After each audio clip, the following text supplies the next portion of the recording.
Ugh, test. Hello. Okay, looks like it's working. Hey, yeah, I'm just gonna make this hopefully quick video to show off what I'm doing with the game. Maybe if I have like a video diary here, maybe that'll be one of the things that'll keep me motivated. So, yeah, I just spent a few days trying to get doors working, which sounds really dumb, but it turns out that when you make a model in Blender and then you export it, by default, it won't have the same axes orientation in Unity. So, after not understanding why the hell my door wouldn't rotate the right way when I tried to open it for like a couple hours, then I realized you had to do something with Blender to make it work properly. Anyway, it doesn't matter. So I fucked with doors for a while, and I'm still going to tweak this a bit. This is obviously a shitty looking door, but the important thing that I'm working on right now is functionality and like having the code there, and things can be prettied up later. So I decided to go with, well, okay, I decided to go with a combination of like um, being able to push E to interact with the door and open it a little bit, and also being able to push yourself into it without hitting E to move it a little further. I have to put that second part in still. Hopefully I do that tomorrow, but currently I have door opening with E, and it's based on a few things. I added the ability for the door to open more if you're running, like it'll, there, so I was running and I hit E and it opened further.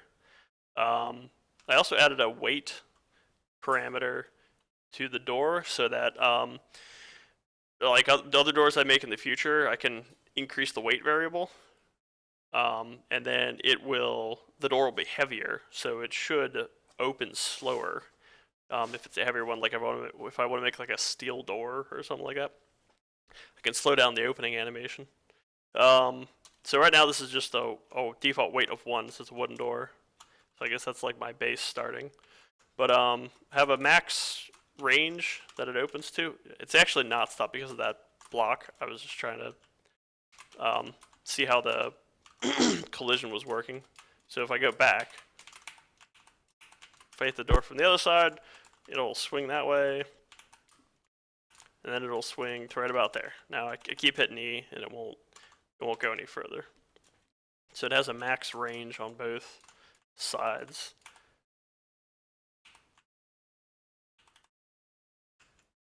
Now you may think that that was easy to do. It fucking wasn't. I mean, when I look at the code now, I'm like, well, yeah, why didn't I think of that in the first place? Because it's not that many lines, but I had to learn about like rotations and these things called quaternions. I'm getting a better handle on it. It's starting to make sense. So at least I'll kind of have a little better idea in the future of what the fuck I'm doing. But yeah, so right now we're just doing that. Gotta add sounds. Gotta add, well, I mean, gotta add lots of stuff. But like I said, I'm just getting some base functionality down right now. So yeah, range of movement.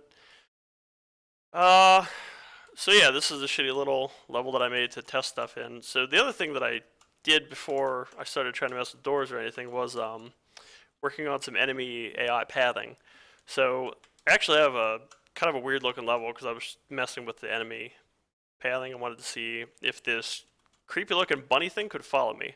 So right now I have implemented line of sight with the enemy, and it hasn't seen me yet. It doesn't like listen to sounds or anything like that yet. That'll be in the future.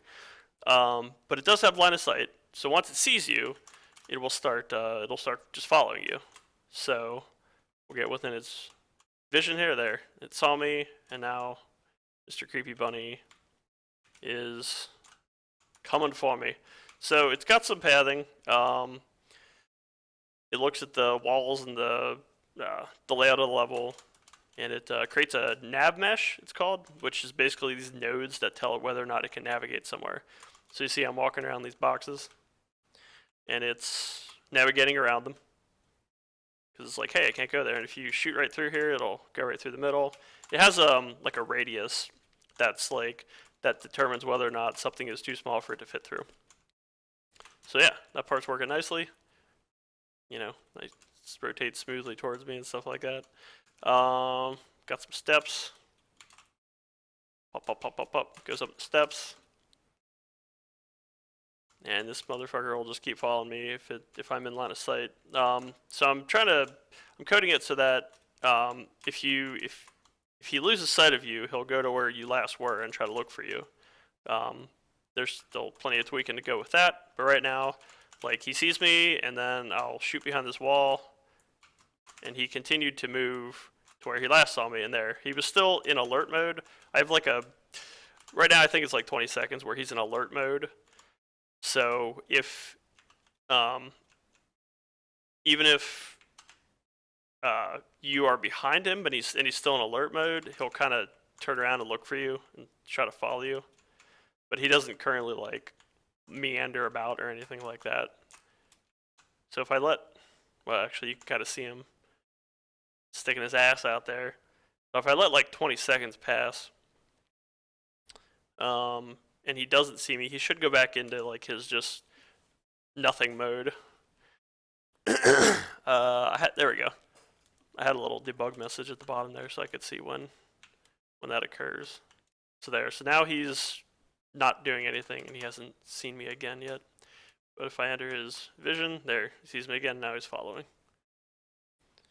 Yeah, and Unity has like, you know, lighting and stuff in place here, so I just put like red lights here to see how that worked. Kind of adds a creepy little effect to him. Oh, excuse me. So yeah, he follows me. Should follow me down these. Maybe. Oh, there we go.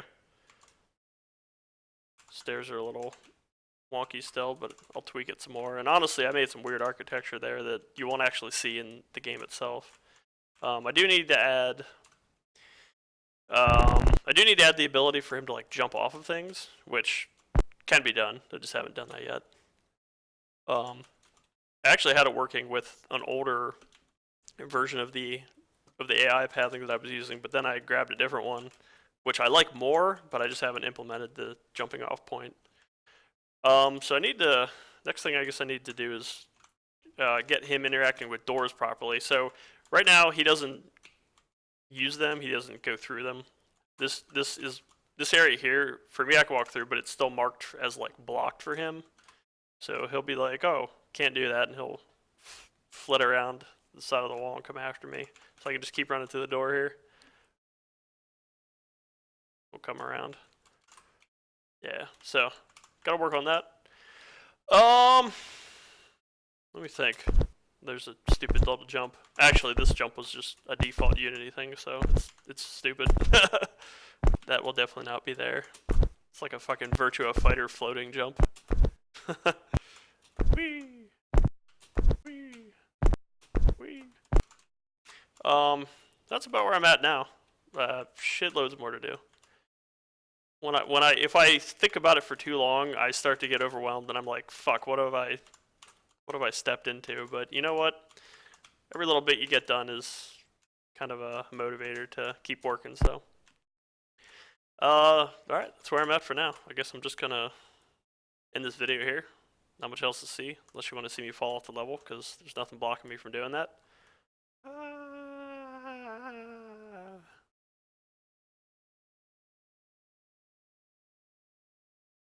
Whee! Oh, it disappeared. That's cool. I didn't know if that would happen or not. Alright, well, I'm somewhere in void. Alright, anyway, thanks for watching. See ya.